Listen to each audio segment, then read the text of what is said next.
नमस्कार, दिन भर की बड़ी खबरों में आपका स्वागत है। मैं हूं शिवानी। आज की खबर में बात होगी अखिलेश का केसों को ऑफर, 100 सीटें लाओ सरकार बनाओ, योगी के पैरों तले खिसकी जमीन की। वहीं शरद गुट में एनडीए के 29 पार्षद शामिल, बीजेपी में हाहाकार की। साथ ही फिर हुई भयानक ट्रेन घटना, बुरी तरह घिरे पीएम मोदी और नए कानून के खिलाफ ममता ने खोला मोर्चा की। वहीं पीएम आवास पर केंद्रीय मंत्रियों की बड़ी बैठक की और शंकराचार्य पर कंगना रनौत के बड़े बयान की। इसी के साथ आज दिन भर की सभी बड़ी और प्रमुख खबरों को जानेंगे विस्तार से। उससे पहले एक नजर सुर्खियों पर। उत्तर प्रदेश में खींचतान के बीच अखिलेश का ऑफर, कहा 100 लाओ सरकार बनाओ, केसों की मोदी शाह से नहीं हुई मुलाकात। शरद गुट बोला, भाजपा चाहती है कि अजीत महायुति छोड़े। आरएसएस की मैगजीन का हवाला देते हुए कहा, एनसीपी के कारण जनता बीजेपी के खिलाफ हुई। पीएम आवास पर केंद्रीय कैबिनेट की बैठक हुई। आज बजट को लेकर चर्चा हुई। पीएम मोदी बीजेपी हेडक्वार्टर में कार्यकर्ताओं से की मुलाकात। गोंडा में चंडीगढ़ डिब्रूगढ़ एक्सप्रेस की 5 बोगियां पटरी से उतरी। रेल मंत्री के इस्तीफे की मांग हुई तेज। शरद खेमे में 29 पार्षद जाने के बाद हरकत में आए अजीत पवार, एकनाथ शिंदे ने भी बुलाई बैठक। हरियाणा विधानसभा चुनाव से पहले कांग्रेस को तगड़ा झटका, आपने इंडिया ब्लॉक से नाता तोड़ा। पंजाब सीएम बोले, 90 सीटों पर अकेले लड़ेंगे चुनाव। यूपी विधानसभा उपचुनाव में भी मिलकर लड़ेगी सपा और कांग्रेस, सीटों का बंटवारा होना तय। दिग्विजय बोले, थाने में मनेगी बकरा ईद और गुरु नानक जयंती। जहां सुंदरकांड हो रहा था वहां से जूता फेंका गया। मंत्री सारंग पर एफआईआर दर्ज कराने गए थे। 22 जुलाई से विधानसभा सत्र, नीट परीक्षा में अनियमितता, नए आपराधिक कानूनों पर प्रस्ताव ला सकती है टीएमसी सरकार। 22 जुलाई को एनडीए जेडीयू विधायक दल की होगी बैठक। मानसून सत्र में विपक्ष को जवाब देने की रणनीति पर होगी चर्चा, मुख्यमंत्री करेंगे अध्यक्षता। पंजाब में शियद के लिए एसजीपीसी चुनाव होंगे चुनौती। लगातार हार से पार्टी में बगावत, निशाने पर सुखबीर, बड़े बादल से अनुभव की कमी। ट्रेनी आईएएस ऑफिसर पूजा खेड़कर की मां होटल से हुई गिरफ्तार। होटल मालिक बोले, नाम बदल कर रुके यहाँ पर। एक लड़का साथ था जिसे बेटा बताया। सीएम शर्मा ने दोहराया, बाल विवाह रोकने के लिए सख्त कदम उठाने का संकल्प। 6 महीने पर चलेगा विशेष अभियान। कर्नाटक के लोगों का अपमान हुआ, नौकरियों में आरक्षण विधेयक पर रोक को लेकर बीजेपी की सरकार को चेतावनी।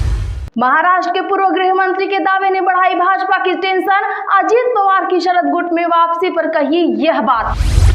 सुप्रीम कोर्ट को मिले 2 नए जज, सीजेआई चंद्रचूड़ ने एन कोटेश्वर सिंह और आर महादेवन को दिलाई शपथ।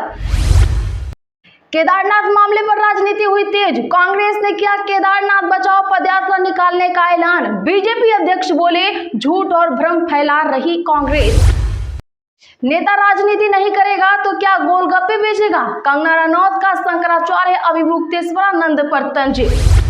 शुभेंदु अधिकारी का दावा, कहा बंगाल में फहराया गया फिलिस्तीनी झंडा। साझा किया वीडियो, पुलिस बोली जानकारी नहीं।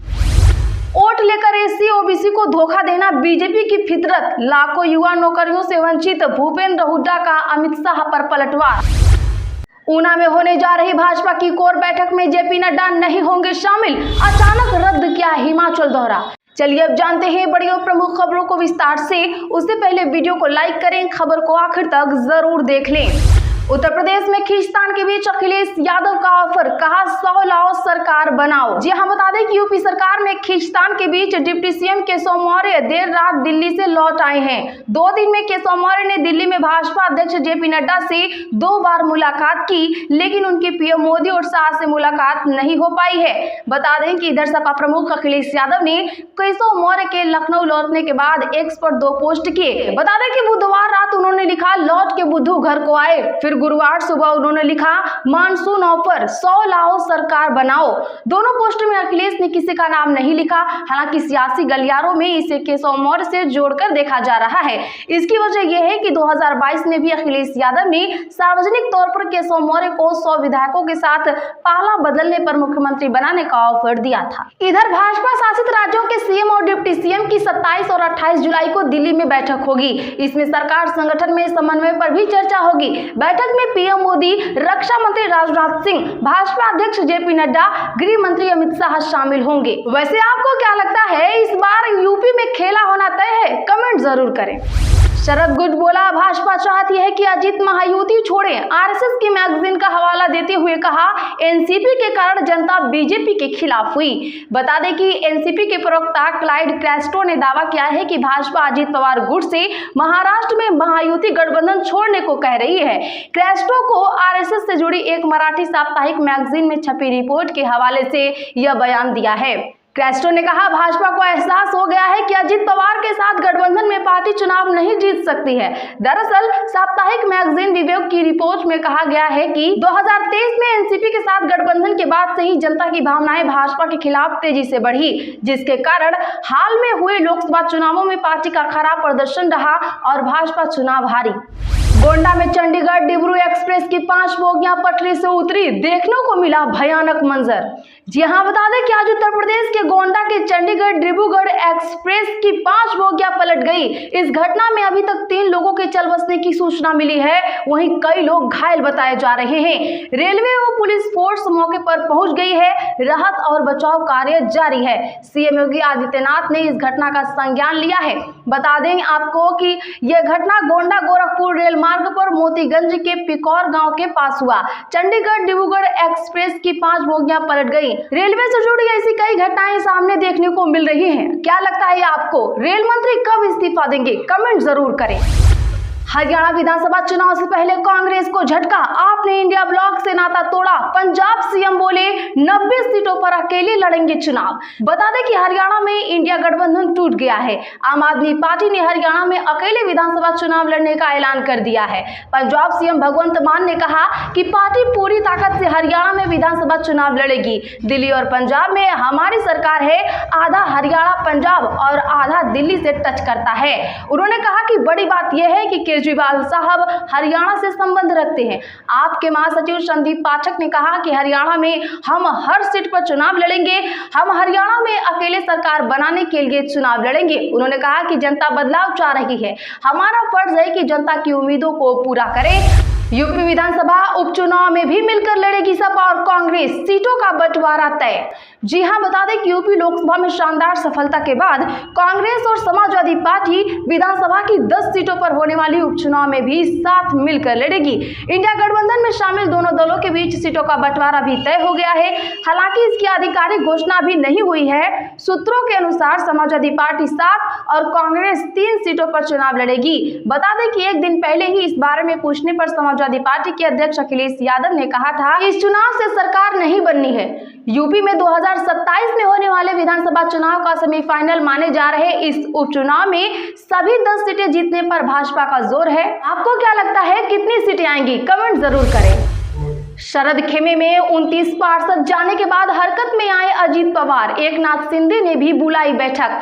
दरअसल बता दें कि राष्ट्रवादी कांग्रेस पार्टी यानी रांकपा नेता और उप मुख्यमंत्री अजित पवार ने आज पुणे के पिंपरी चिंचवाड़ के पार्टी नेताओं से मुलाकात की। इससे पहले 29 पार्षद शरद पवार में शामिल हो गए थे। उधर शिवसेना नेता और मुख्यमंत्री एकनाथ शिंदे विधानसभा चुनावों पर चर्चा के लिए अपने आधिकारिक आवास वर्षा बंगला पर पार्टी के नेताओं की बैठक बुलाई है। महाराष्ट्र में आने वाले कुछ ही महीनों में विधानसभा चुनाव होने वाले हैं, जिसको लेकर सियासी माहौल गरमाने लगा है। दिग्विजय बोले, थाने में मनेगी बकरा ईद और गुरु नानक जयंती। जहां सुंदरकांड हो रहा था, वहां से जूता फेंका गया। दरअसल नर्सिंग कॉलेज घोटाले को लेकर गुरुवार को भोपाल में भाजपा कांग्रेस में टकराव हो गया। मंत्री विश्वास सारंग के खिलाफ एफआईआर कराने अशोका गार्डन थाने तक पैदल मार्च। उधर भाजपा कार्यकर्ता और महिलाएं थाने में सुंदरकांड कर रहे थे। उनके हाथों में सिंघार और कटारे के खिलाफ नारे लिखी तख्तियां थी। पुलिस ने चौराहे पर बैरिकेड्स लगाकर कांग्रेसियों को रोक दिया। यहाँ भाजपा कार्यकर्ता भी मौके पर पहुंच गए। टकराव के हालात देखकर पुलिस को आंतरिक पुलिस फोर्स बुलाना पड़ा। हंगामे के बीच कांग्रेस ने मंत्री सारंग के खिलाफ कार्रवाई की मांग का ज्ञापन पुलिस को सौंपा। दिग्विजय ने कहा कि थाने में सुंदरकांड हो सकता है तो बकरा ईद और गुरु नानक जयंती क्यों नहीं मन सकती। 22 जुलाई से विधानसभा सत्र नीट परीक्षा में अनियमितता, नए आपराधिक कानूनों पर प्रस्ताव ला सकती है टीएमसी। जी हां, बता दें कि पश्चिम बंगाल विधानसभा सत्र के दौरान नीट प्रवेश परीक्षा में कथित अनियमितताओं और नए आपराधिक कानूनों को लागू करने में जल्दबाजी पर तृणमूल कांग्रेस अलग अलग प्रस्ताव ला सकती है। टीएमसी के एक नेता ने इसकी जानकारी दी। बता दें कि पश्चिम बंगाल विधानसभा सत्र 22 जुलाई से शुरू होगा।